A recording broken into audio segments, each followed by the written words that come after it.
ቢስሚላህ ወልሐምዱሊላህ ወሰላቱ ወሰላሙ ዐላ ረሱሊላህ እንደገና ተመልሰናል። ቃለ አገይረላህ አብገይኩም ኢላሃ እና ነብዩላህ ሙሳ ያው በሚጠየቁ ጊዜ ከአላህ ሌላ አምላክ እፈልግላችኋልን ብሎ ነበር። እና ምን አጎደለና አላህ ምን አንሷችሁ እንደገና ሌላ አምላክ አስፈለጋችሁ? አላህ Subhanahu Wa Ta'ala ከሁሉ በላይ ፍጹም ሙሉ የሆነ ዝቀረ የማይባል የተሟላለት ጌታ ነው። እሱን የሚያስነቅ ነገር መጣ እንዴ? ምን ሆናችሁና ነው እንዲህ አይነት ጥያቄ የምትጠይቁት? ከአላህ በስተቀር ሌላ አምላክ አልፈልግላችሁም፣ ሌሎችን ሁሉ አምላክ ትተን ወደሱ እንድንገባ ነው የምፈልገው አሉ። ወፈضለኩም አለል ዓለሚን፣ እሱ ከዓለማት ህዝቦች አብልጧችኋል እናንተን። ያው አንዳይሉት እንዲ ነብይ ልኮ ያንን በአለም ወደር የሌለው የተባለውን ግዙፍ ጥላታችሁን አስወግዶ ድል አጎናጽፏችሁ እንደገና መመሪያ ተውራትን እያወረደላችሁ ይሄ ሁሉን ክብካቤ ያደረገ ጌታ ምን አጎደለና ነው ሌላ አጋርና ተካፋይ የምትፈልጉለት አሏቸው ማለት ነው። አለል ዓለሚን ማለት አላ ዓለም ዘማኒኩም ማለት ነው። በጊዜያችሁ ካሉት የሰው ልጆች ሁሉ ተህዝቦች ሁሉ አብልጧችኋል እናንተን። ምናልባት ወደፊት ሌላ የሚበልጥ ሊመጣም ቢችል ማለት ነው። በዚህ መልክ ነበር እሳቸው የመለሱት። ያ መልቲ ሰውዬ ግን አጋጣሚውን ተጠቅሞ ይሄ የህዝቦችን ጥያቄ እኔ ለመመለስ በመወክር በሙሳ ፈንታ እኔን ይቀበሉኛልና አለቃነቱ ወደኔ ይዛወራል በሚል ስሌት ይሄን ደባሊ ሰራ ሞከረ ማለት ነው። ያን የገዛ ወርቃቸውን ሰብስቦ አቃጠለ። በሚቀልጥለት ጊዜ በጉድጓዱ ተሰየመ። 4 እግር እንደገና ሻኛ ጭንቅላት ቀንድ ሁሉ አድርጎለታል ወይፈን ምስል። ከዛ ወጣና ሲወለውለው ወርቅ ያው ሲወለወል እንደ ፀሐይ ይበራል። በሚበራ ጊዜ መንቀልቀል ጀመረ። ውስጡን ደግሞ እንደገና የሆነ ነገር ክፍተት አደረገበት። ከቂጡ እስታፉ ድረስ ያለው መስመር እንትን አረገለት። ንፋስ ሲገባ ማለት ጀመረ። ደግሞ ድምጽ ሊያሰማ ማለት ነው። ይሄው እየባረካችሁ እኮ ነው ይላቸዋል። በዛ ጊዜ ያጨበጨቡ መጨፈር ጀመሩ ማለት ነው። ያቸው ያዩአትን ነገር ለማድረግ እና አገይረላህ አብገይኩም ኢላሁ ፈضለኩም አለል ዓለሚን ቢሉም እንግዲህ ሃሩን አሉ። በዛ ወቅት ሃሩን ተቃውመዋል። ያ ቀውም ኢነማ ፉቲንቱም ቢሂ ወኢነ ረበኩም الرحمن فاتبعوني واطيعوا امري ብለው ነግረዋቸው ነበር። ይሄ ሰውዬ እያሳሳታችሁ ነው ወገኖቼ ሆይ፣ እኔ የአላህ ነብይ ነኝ፣ ከኔ የበለጠ እሱ ስለ አላህ ሊያውቅ አይገባውም። እንደገና ወንድሜ ደግሞ አደራ ጥሎብኛል፣ እሱ መስኡል አይደለም እኔ ነኝ መስኡሉ። እና አላህን ፍሩ፣ ይሄን ነገር አትሳሳቱ፣ ተው። ያ አላህ Subhanahu Wa Ta'ala خالق السماوات والارض የሆነው ረህማን ነው ጌታችን፣ የማይታየው የማይለየው። ይሄ ግን ተመልቲዎች ያዘጋጁት ጣዖት ነውና ይሄ ነገር አያዋጣም ቢሉ ህዝቡ ያው ልቡ ተስቧልና ዝም በል እባክህ አንተ ምን ታውቃለህ አሉ ማለት ነው። በአንድ ጊዜ ያው ተገሉብ ሆነ ማለት ነው። አፈጮሌ እንደዚህ ነው። በአንድ ጊዜ ህዝብን ሐሳብ ማስቀየር ይችላል ማለት ነው። እና እንደ ሃሩንን የሚያህል ሰው ይሄ ነገር ስተት ነው እያሉ እያወገዙ አንተ አርፈህ ትቀመጣለህ ወይስ ተብሎ እንደገና ማስጠንቀቂያ ተሰጣቸው ማለት ነው። ያኔ እሳቸው ጋር ጥቂት ሰዎች ናቸው የቀሩት ጠንካራ የሚባሉ። አብዛኛው ግን ሆ ብሎ ለዛ ለጣዖት አምልኮት እጁን ሰጠ ማለት ነው። የዛ ጊዜ እነሱ በለላ አቅማቸው እንጋፈጣለን ቢሉ ማለቅ ነው ያላቸው እድል። ሁለት ፍሬ ሰው ምንም ማድረግ አይችልም። ስለዚህ ተቃወሙ፣ ስተት እንደሆነ ተናገሩ። አርፈህ ተቀመጥ እንደው ተቀመጥ አልበለዚያ ዋጋህን እንሰጣለን ሲባል እንግዲህ ተማሙ መሰንበት ብለው እሳቸውም ዝም አሉ ማለት ነው። ታቅም በላይ ስለሆነ ጉዳዩ። ከዚያ እንግዲህ ሙሳ ያቀጠረው ደርሶ ጌታ ሲያናግራቸው መርዶውንም አብሮ ነገራቸው ማለት ነው። ኢና ቀድ ፈተና ቀውመከ ሚን ባዕዲከ ወአضلهم السامري ሳሚሪ ይባል ነበር ያ ሙናፊቁ ሰውዬ። እና አንተ ያው በግብዣው መሰረት መጣሃል፣ ያው አናግራለሁኝ። ግን የሚያሳዝነው በዛሬው ዕለት ያ መልቲ ሰውዬ ጣዖት አዘጋጅቶ ህዝቦችን እኮ አንተ ለብዙ አመታት የደከምክበትን ተውሂድ አፈርደም አብልቶ ሽርክ ውስጥ ዘፈቃቸው ተብሎ ተነገራቸው ማለት ነው። ከዛው ተውራቱንም ተሰጣቸው። ወዳውኑ እንግዲህ በድንጋጤ በንዴት እየከነፉ ሊመጡ ነው ሙሳ ማለት ነው። እና ይህ ሁኔታ እንግዲህ ቀደም ሲል ፈየንዙረ ከይፈ ተዕመሉን ያሏት ነገር መጣች ማለት ነው። እናንተን በመድረኩ ላይ ይተካችኋል፣ ያኔ ደግሞ እናንተ መስሩትን ያያችኋል ብሎ ነበር። አሁን መታየታቸው ተጀመረ ማለት ነው። እነሱ ፊልም ተከፈተ። ወኢዛ አንጀይናኩም ሚን አሊ ፍርዓውን እና አላህ Subhanahu Wa Ta'ala እነዚህ ሰዎች ወደ ጣዖት አምልኮት በሚሸጋገሩበት ጊዜ በሃሩን አማካይነት ጌታ የዋለላቸውን ውለታም አስገንዝበዋቸው ነበር እዝኩሩ ያ ቀውም አሉ ኢዛ አንጀይናኩም ሚን አሊ ፍርዓውን ተፍራውን በተሰቦች ወይም ተፍራውን ኃይሎች ከወታደሮቹ ግፍና ቀጥቀጣ እንዴት እንደገላገልናቸው አስገንዝቡ ጣዖት ነው ተፍራውን ነፃ ያወጣችሁ ወይስ አላህ ማለት ነው የሱሙነኩም ሱአል አዛብ ፍርዓውንና ሰራዊቶቹ አስከፊና እጅግ አሰቃቂ የሆነ ቅጣት ያቀምሷችሁ ነበር አይደለም እንዴ ወቀትሉና አብናአኩም ልጆቻችሁን አይናችሁ እያየ ፊታችሁ ላይ ያርዱባችሁ ነበር ወይስተህዩና ኒሳአኩም ሴቶችን ደግሞ ለነሱ ገረድ አገልጋይ እንዲሆኑ ይተዋቸው ነበር ወፊ ذلكم بلاء من ربكم عظيم ይሄ የመሰለ እንግዲህ ፈተና ተጌታችሁ በጣም አይከብዱ የከበደ ሙከራ ነበረባችሁ አንድ ሰው አይኑ እያየ እንደ ዶሮ ልጁ ሲታረድ ፊቱ ላይ እንደገና ሴት ልጁ የማንም የባለጌ መጫወቻ ስትሆን ይሄ እንግዲህ ህይወትን የሚያስጠላ ግፍ ነው ይሄንን ለዘመናት ስትገፉ ኑራችሁ ከዛ የገላገላችሁ እኮ የኔ ጌታ አላህ ነው እንጂ የናንተ ጣዖት አይደለም ብለው ነበር የተከራከሯቸው ማለት ነው ግን ማን ይስማ وفي ذلكم ማለት وفي ذلكم الانجاء ፍርዓውንን የሚያህል ግፈኛና አንበገነን ፈንግሎ ነጽነትን ማጎናጸፍ አላህ ከዋለላችሁ ሁሉ ውለታ በጣም ከባድ ታላቅ የሆነ ውለታ ነው የዚህ ውለታ ባለቤት አላህ ሊከበርና ሊወደስ ሲገባው በሱ ፈንታ ጣዖት መሰየም ያስፈልጋልን አሏቸው ማለት ነው ወይም وفي ذلكم ማለት وفي ذلكم الابتلاء ማለት ነው ነፍራውን ያደርሱባችሁ በነበረው ግፍ በጣም አሳዛኝ የሆነ ሁኔታ ነበረ ወይም በላ የሚለው ሁለት ተቃራኒ ትርጉም አለው በላ بمعنى النعمه ይመጣል بمعنى النقمه ይመጣል ማለት ነው ወነብሉኩም بالشر والخير فتنه እንዳለው እና وفي ذلكم ማለት ፍርዓውንን አስወግዶ እናንተ ለዲል ማብቃቱ ታላቅ ስጦታ ነው ለናንተ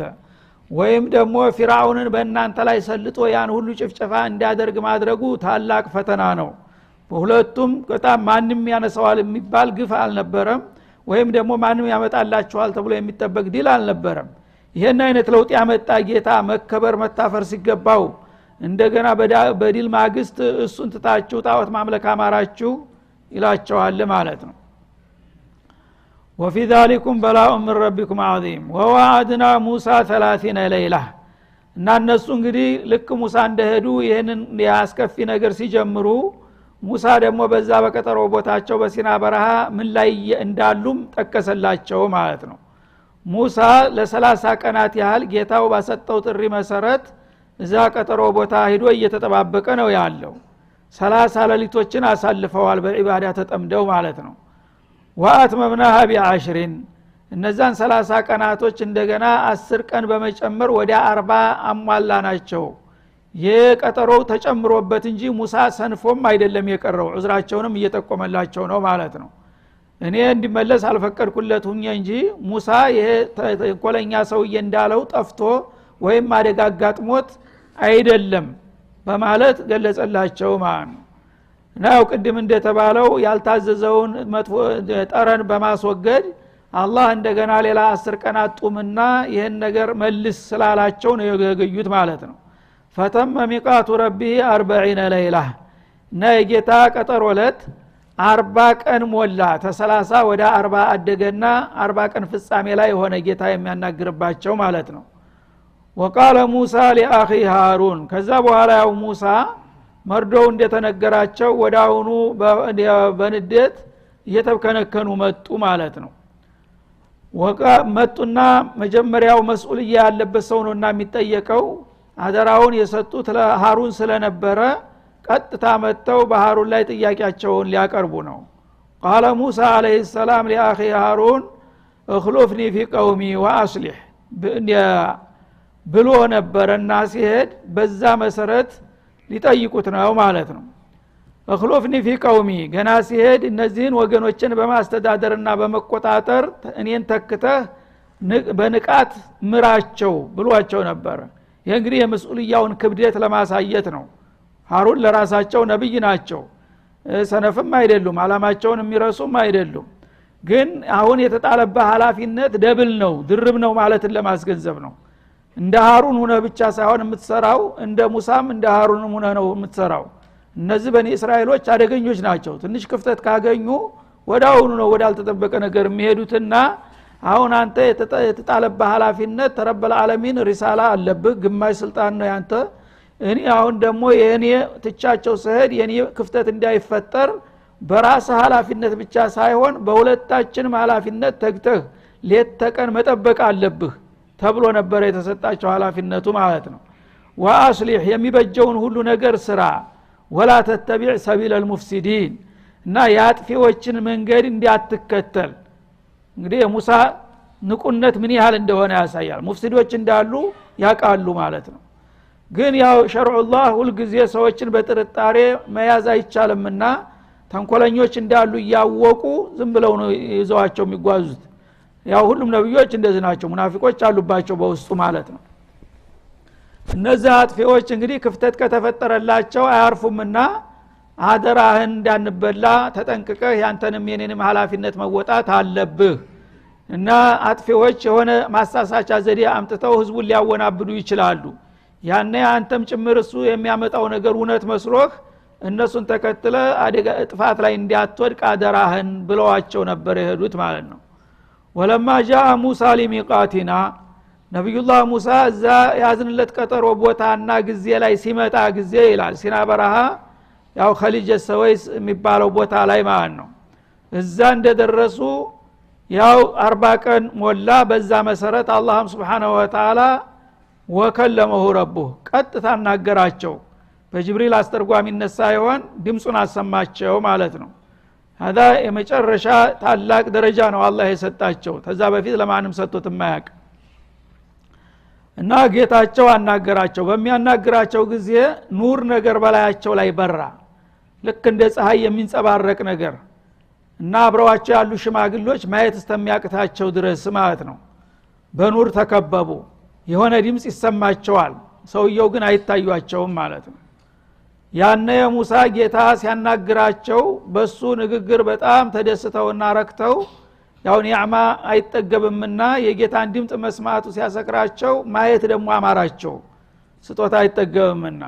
ምናሉ ረቢ አሪኒ አንዙር ኢለይክ እንግዲህ አንተ በችሮታ ለማንም ያልሰጠውን እድል ሰጥተኸኛል ይሄው ድምጽህን እያሰማህ ነው ያለው በአንድ ፊቱ ለታህን ብትሞላው ምን አለበት ባይህና በግልጽ ብንነጋገር አሉ ማለት ነው አሪኒ ማለት እዘሊ ፍሩያ ማለት ነው ማንተን እንዳይ ፍቀድልኝና ተፈቀርክልኝ ያያለው ብለው ጠየቁ ያኔ ጌታ ምን መለሰ ቃል ለንተራኒ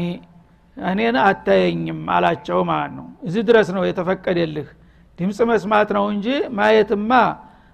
የሚቻል ነገር አይደለም አላቸው ማለት ነው እና አልታይም አይደለም አላህ ያለው አንተ አታየኝም አሁን ባለህበት ሁኔታ በዱንያ ላይ አንድ ሰው ጌታን ማየት አይችልም እና የተፈጥሮ ንገጽታው ራሱ ሰውነቱ አይሸከመውም አቅም አይኖረውም ማለት ነው ስለዚህ በሐዲስ አልቁስ እንደተባለው ምን ያለ ለየራኒ አሐዱን ሚን ዘዊል ሐያት ኢላ ማት ይላል እና ህይወት ያለው ነገር እኔን ካየ ወዳው ይሞታል ወላ ጀማዱን ኢለንሃር ኢላ ተሐደድ ይላል እንደው እንኳን ህይወት ያለው ቀርቶ ጉኡዝ የሆነው እንደ ድንጋይ እንደ ጋራ ያለው ነገር እንኳን በገለጥለት ወዳውኑ ይፈርሳል ይላል ማለት ነው እንግዲህ ይሄ ድንጋይ ጋራ የማይችለው ነገር ሰው እንዴት አድርጎ ሊችለው ይታሰባል ስለዚህ ለንተራኒ አታየኝም ማለት ማየት አትችልም ብትችል ኑሮ ታይ ነበር ግን አትችልምና በተፈጥሮ ገጽታ ራሱን የኔን እይታ ለመሸከም አይችልም አታየኝም ብሎ ነው መልስ የሰጣቸው ማለት ነው እሳቸው ግን ተከራከሩ አንተ እኔ ባልችልም እንደ አንተ ቻልካልከኝ ትችላለህ አይደል እንዴ ይላሉ እና የጊዜው አላህ Subhanahu Wa Ta'ala ወዳጁ ናቸውና እንዲቀየሙበት አልፈለገም አይሆንም ብያለሁኝ ብሎ በኃይል ቃል ሊወርፋቸው አልፈለገም እንግዲህ ምን አለ ወላኪን እንዙር ኢለል ጀበሊ እኔ አትችልም አይሆንልህም ብያለሁኝ ይሄን ነገር ደግሞ ግድ ሙጭኝ የምትል ከሆነ አንተን ላበላሽ አልፈልግም ማትችለውን ነገር ሰጥቼ ስለዚህ ጋራ ለትልቅ ተራራ የሲና ጋራ እሱ ጋራ ላይ የተወሰነች ነገር ገልጥለትና ከኔ እይታ ያ ጋራ ከተቋቋመኝ ከዛ ሰው የመሬት አካል ነውና ወደ አንተ እንመጣለን በሌላ ነገር ላይ ሳልሞክር ግን ወዳጀን አላበላሽም አላቸው ማለት ነው በዚህ ተስማሙ በዘዴ ሊያሳምናቸው ማለት ነው ይሽ ሞክር አሉት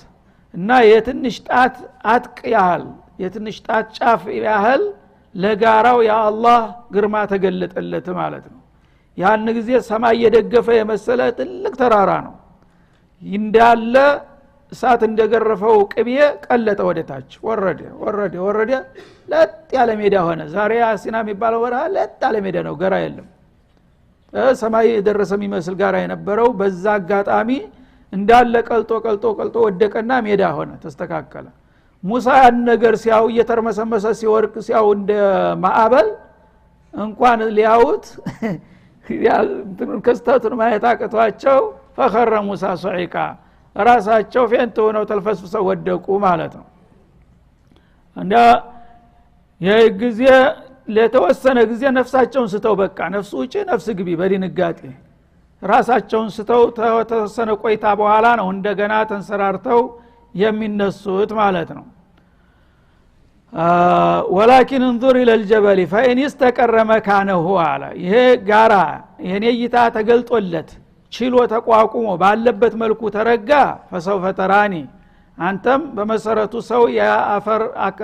አካል ነውና እሱ ተቻለው አንተም ትችላለህ ማለት ነው ቀጥሎ ወደ አንተ ይሻገራል ሙከራው አላቸው فلما تجلى ربه للجبل ናጌታ ለጋራው ሲገለጥ جعله دكا ያ ታላቅ ተራራ እንዳለ ደቀቀና ተንቆታክቶ ወረደ ማለት ነው وخر موسى صعقا በክስተቱ ደንግጠው ሙሳም ወዳውኑ ጮህ ወደቁ ማለት ነው ተልፈስሰው فلما افاق ከተወሰነ ቆይታ በኋላ የሞተ መስለው ተዘርረው ከቆዩ በኋላ እንደገና ነፍሳቸውን ዘርተው መነሳት ሞከሩ በሚነሱ ጊዜ የጠየቁት ጥያቄ ምን ያህል አደገኛ መሆኑን ስለተረዱ እንግዲህ በተግባር ኮርስ ወሰዱ ማለት ነው ቅድም አትችልም የሚለውን የቃሉን ነገር አሁን በተግባር እንደማይቻል ስላሳያቸው አመኑበትና قال سبحانك አሉ ተንዚህ አለከ ያ ረብ ጥራት ላንተ ይገባህ እኔ አቅሜን ባለማወቅ የማይገባ ነገር ጠይቄ በገዛጀ ራሴን አደጋ ውስጥ ጨምሬያለሁኝ እና አንተማ ነግረህ ነበርና ጥራት ላንተ ይገባህ ቱብቱ ኢለይክ የጠየቁት ጥያቄ እንዳውም ወንጀል መሆኑን ተረድቻለሁኝ ወንጀሌ ወደ አንተ ተጸጽቼ ተመልሻለሁ በማለት ሐሳባቸውን አነሱ ማለት ነው وانا اول المؤمنين انك لا ترى في الدنيا አንተ በዱንያ ዓለም እንደማትታይ የመጀመሪያው አማኝ ሆኜ መሰክራለሁ ካሁን በኋላ አሉ እና በዱንያ አላህ Subhanahu Wa Ta'ala ለማንም አይታይም የመጀመሪያው መስካሪ ሙሳ ናቸው ራሳቸው ሞክሮ እንዳቃታቸው ስላረጋገጡ ማለት ነው ወይንም አወሉል ሙእሚኒን ማለት ምን በኒ እስራኤል ያው ተእስራኤል ልጆች የመጀመሪያ ማንኛውም ህዝብ ነብዩ የመጀመሪያ አማኝ ነውና የሚሆነው በዚህ ዘመን እንግዲህ ከአማኞቹ ሁሉ የበልጥ እኔ ባንታመኛለሁኝ በማለት እምነታቸውን አደሱ ተስተታቸው ተመለሱ ያኔ አውርቅ ሰፈነና እንደገና ተስማሙ قال يا موسى አላቸው ሙሳ ሆይ إني اصطفيتك على الناس አላቸው እና ያው መቼም ሰው ስጦታ አይጠግብም እንጂ እኮ አንተ እንደቀላል ስጦታ አይደለም የተሰጠው ከበዘመኑ ካሉ ሰዎች ሁሉ መሐከል አንተን መርጫ አለሁኝ ይሄን ለማንም ሰጥቼው የማላቀውን ሪሳላ ሰጥቼህ ከዛም በላይ ደግሞ ድምጼን በቀጥታ አሰምቼህ አሁንም ደግሞ አልጠግብባይ እንደሚባለው ጨምር ይያልክ ራስክን ልታጠፋ ትሞክራለህ መጀመሪያም እኮ የምትችለውንና የሚገባህን አልነፈኩህም ከሰዎች መሐከል እኔ መርጫ አለሁኝ አይደለም እንዴ አላቸው ቢሪሳላቲ መልእክትን በመስጠት ሌሎች እንግዲህ ከብዙ ሺህ ከሚሊዮኖች መሐከል አንተን መርጬ ለዚህ ደረጃ ማጨቴ ትልቅ ነገር እኮ ነው ወቢከላሚ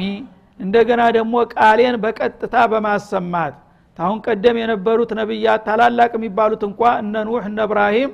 በቀጥታ ጌታን አልሰሙም በጅብሪል አማካይነት ነው ባስተርጓሚ የሚነገራቸው አንተ ግን ተሌሎቹ የበለጠና የተሻለ ታላቅ ዲል ድርብርብ ጣሰጥቼህ ያለሁኝ አሁንም ደግሞ ማይሆን ነገር ጠይቀ ችግር ፈጠርክ እንጂ እኔ እኮ አንተን በትልቅ ደረጃ ነው የማይህ አላቸው በመሆኑም فخذ ما اتيتك ቀደም ሲል እኔ በፍቃድ የሰጠሁህን እድል በጸጋ ተቀበልና ያዝ ያው ታላቅ ነብይ መሆን የአላህን ቃል በቀጥታ መስማት ይሄ ቀላል ነገር አይደለምና የሰጠሁህን ተቀብለህ ወኩም ሚነ ሻኪሪን ታመስጋኞች ሁን እንጂ ዝም ብለው ሁሉ ጊዜ አልሚ መዚድ ማለት አግባብ አይደለም አላቸው ማለት ነው አሁን ጥሩ ያው ትምርቱን ስላገኙ ተስማሙ ከልባቸው ማለት ነው አረ እንኳን ታደጋው ሄዳንኩኝ እንጂ ካሁን በኋላማ አይለመደኝም ብለው ሐሳባቸውን አነሱ ወከተብና ለሁ ፊል አልዋህ ሚን ኩል ሸይ ከዛ በኋላ ዋናው ደግሞ የሄዱለት አላማ ያው ተውራት ሊሰጣቸው ነበር ማለት ነው መመሪያ ምክንያቱም ፊርዓውን እስከ ሰራዊቱ ተንቆጣቅቶ ሲወድቅ አገሪቱ መሪ አልባ ሆናለች ስለዚህ የሙሳ የሚባል ሰውዬ እንደ አለቃችንን መሪያችንን የፖለቲካ ልምድ ያላቸውን እንደ ጥላቶች ብሎ አስወግዶ አገሪቱን ፈውዶ አደረገ ማን ይምራን ማን ያስተዳድረን የሚል የህዝብ አመጽ ደግሞ እንዳይነሳባቸው የተዋጣለት من رب العالمين መንሃጁላህ ሊሰጣቸው ቀጠሮ ይዞላቸዋል ተውራት ሊያመጣ ማለት ነው ስለዚህ አሁን አንተ አገሪቱን የምትመራበት ህግ በዲንም በዱንያም የተሟላ መመሪያ ልሰጥህ ነው የጠራሁህና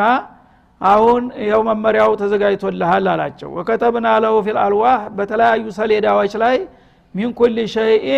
يحتاجه القائد مظفر እና መሪ ለህዝቦቹ የሚያስፈልገውን መመሪያ ሁሉ ያካተተ የሆነ ሙሉ መመሪያ ጽፈንልሃል አላቸው ማለት ነው ልክ እንደ ህገ መንግስት በዲናቸው የሚያስፈልገውን ነገር ሁሉ የኢባዳውን ክፍል የክልክሉንም ክፍል የመውዒዛውንም የመካሪም አልአኽላቁን ሁሉ ነገር ያካተተ እንደገና በዱንያም ደግሞ የሚያስፈልገውን ሁሉ መመሪያ በፖለቲካውም በሁሉም ነገር ያካተተ ነበር ተውራት ልክ እንደ ቁርአን ማለት ነው ይህንን የመሰለ መጽሐፍ ጽፎ ረብ العالمين ሰጣቸው ማለት ነው ወመውዒዘተን من كل موعظه ተግሳጥም ደግሞ ያንን የተውራትን ህግ ያከበረ ሰው ትልቅ ምንዳ እንደሚያገኝ ያንን የተጋፋና የጣሰ ሰው ደግሞ አይከፉ የከፋ ቅጣትና ቁጣ እንደሚያጋጥመው መገሰጫ ቃላቶችም ነበሩት ማለት ነው ወተፍሲለ لكل شيء ሁሉን ነገር ደግሞ የሚያብራራ ያህታጁሁ المجتمع ማለት ነው ማህበረሰቡ የሚያስፈልገውን ነገር ሁሉ የሚያብራራ ህግጋትና ደንብን ያዘለ ነው ማለት ነው ዝም ብሎ የጸሎት መጽሐፍ ብቻ አይደለም فخذها بقوه እና ይህችን የተሟላች ሆነች ኪታብ ተከተረከብና በትጋትና በንቃት ያዝ ይሄን የመሰለ መመሪያ አንተ እንደቀላል እንዳታየው ተቀብለ በሚገባ ለራስህም ለህዝቦችህም መመሪያ አድርገህ ሂድ አላቸው ማለት ነው ወአሙር ቀውመከ ياخذوا باحسنها ህዝቦችህንም ደግሞ ይሄን ኪታብ ይዘህ በምትሄድበት ጊዜ በጥሩ ሁኔታ ተሁሉም በላይ ክብደትና ትኩረት ሰጥተው እንዲመሩበት ንገራቸውና አስተባብራቸው ተባሉ ሰኡሪኩም ዳረል ፋሲቂን እና ይሄን ካደረጋችሁ የነዛ የባለጌዎችን አገር በእናንተ አመራር በአዲሱ አመራር ምን አይነት ለውጥ እንደሚመጣ አሳያችኋለሁ አላቸው እነ ፊርዓውን እንግዲህ ሁሉ ነገር ከኛ በላይ ማንንም የለ ይያሉ ሲያቀራሩ የነበሩት እነሱ የተሻለ ሰው እንደማይመጣ ነበር ሲሰብኩ የከረሙት አሁን ግን እናንተ በእኔ መመሪያ ተሄዳችሁ የነዛን የባለጌዎችን አገር እንዴት አድርጋችሁ እስላማዊ አገር አድርጋችሁ እንደምትገልጡና እንደምታስቧት አሳያችኋለሁኝ አላቸው ማለት ነው እና ዳረል ፋሲቂን ማለት የባለጌዎቹ የነ ፊርዓውን አገር እንደገና በነ ሙሳ አመራር የከፋ ይመስላቸው ነበር በየሉ ህዝቦች እናንተ ግን የተሻላችሁ አማራጭ መሆናችሁን ታስመሰክራላችሁ አላቸው ማለት ነው ወይም ደግሞ የነ ፊርዓውን አገር አሁን ወደ ጀሃነም ተለውጧል ይሄኛውን አገር ተተውሂደዋል እናንተ በዚህ እንግዲህ አመራሩን ከተረከባችሁ እነ ፊርዓውን ደግሞ ተለዋጭ ያህዱበት አገር ምን እንደሚመስል ወደፊት አሳያችኋለሁ አኺራ ሲመጣ ለማለትም ተተርጉሟል ማለት ነው ሳአስሪፉ عن آياتي الذين يتكبرون في الأرض بغير الحق قال እና እንግዲህ እኔ አያቶችን አንቀጾችን ልካለሁኝ በዚህ በተውራት ሰሌዳ ላይ አስፍሬ እነዚህን የአላህን መለኮታዊ መመሪያዎችን ተመቀበል የሚኩራሩና የሚለጠጡ ሰዎች ካሉ በመድር ላይ ያላግባብ የወትሮ ነበር እንጂ አሁንማ ምን ሃይማኖት የፖለቲካ መመሪያ ሆኖ እያሉ የማይዋጥላቸው ገራራዎች ሊኖሩ ይችላሉ እነዛ የአላህ መመሪያ የማይቀበሉና የማይተባበሩ የሆኑ ትቢተኞች በዚህ ምድር ላይ ያላግባብ ቢንጠራሩም አላህ Subhanahu Wa Ta'ala ለዛ ትቢታቸው ደግሞ ዋጋ ይሰጣቸዋል ይላል ምን ይሆናል ዋጋቸው ሰአስሪፍ ልባቸውን እቀለብስባቸዋለሁ አለ እና አላህ ሂዳያ ሲሰጣቸው ተውራትን ሁሉን ነገር ያካተተ መመሪያ ሲልክላቸው ያው መጥፎ የለመደ አይዋጥለትምና ካፊር ሙናፊቅ እና ፊራውን ነበሩ እንጂ ለዘመናት የሰለጠኑ መሪዎች ስንት ልምድ ያላቸው እነዚህ ደግሞ ዝም ብለው እያሉ የሚያጥላሉ ሊኖሩ ይችላሉ እንደዛ አይነት አመለካከት ያላቸውን ሰዎች የአላህን ግብዣ በማርከሳቸውና ባለመቀበላቸው ሳቢያ አላህ ልባቸውን ተሐቁ ይመልስባቸዋል ይዘጋባቸዋል ማለት ነው ወንቀልቡ አፍኢደተሁም ወአብሷረሁም እንዳለው አንድ ሰው ሐቅ ነገር ሲመጣለት ያልተቀበለ ሰው በማንኛውም ምክንያት አላህ ይጣላውና ከዛ በኋላ ልቡን ይገለብጥበታል ኸይሩ ሸሩ ኸይር ሆኖ ይታየዋል ማለት ነው እንደዛ እንደማረጋቸው ነው ይላል ወኢየረው ኩለ አያ እንዲህ አይነቶቹ ምቀኞችና ኩራተኞች የፈለገውን ተአምር ባንተ እጅ ላይ ቢያዩ ላ ይኡሚኑ ቢሃ ልግመኞች ናቸውና አያምኑበትም ያው ተማያቁስ መልአክ የለመዱት ሰይጣን በሚለው መርህ ነው የሚጓዙት ማለት ነው እንግዲህ አላህ Subhanahu Wa Ta'ala ያወረደውን ተውራት የሚያስንቅ መመሪያ ሊመጣ አይችልም እነሱ ግን ያ የሸያጢኖች ጋር የኖሩ ሰዎች ያ የወትሮው ነው የሚናፍቃቸው ይሄንን የኔን ግብዣ አርክሰው ወደዛ የሚያፋሽጉ ከሆነ እኔ በዛው እንዳይመለሱ ልባቸውን አደርቀዋለሁኝ ይላል ማለት ነው ወይየረው ኩለ አያ ከዛ በኋላ የአላህ ጥላቻ ሲያርፍባቸው የፈለገው ብሩህ የሆነ መመሪያ ቢመጣላቸውና ቢያዩት ላ ይኡሚኑ ቢሃ ሊያምኑ አይችሉም ወይየረው ሰቢለ ሩሽዲ የተሳካና ያማረ የሰመረ የሆነን መንገድም ቢያሳዩአቸው ላ يتخذه ሰቢላ እነሱ እንደ ጠቃሚ መንገድ አድርገው አይጓዙበትም ወይየረው ሰቢለ الغي የጥሜትን መንገድ ካዩ ደግሞ يتخذه ሰቢላ ጥሩ መንገድ አድርገው ይጓዙበታል ذلك بانهم كذبوا بآياتنا እንደዛ አስተሳሰባቸው የተገለበጠው የኛን አንቀጾች በመካድና በማስተባበላቸው ሳቢያ ነው ይላል هذا وصلى الله وسلم على النبي وعلى اله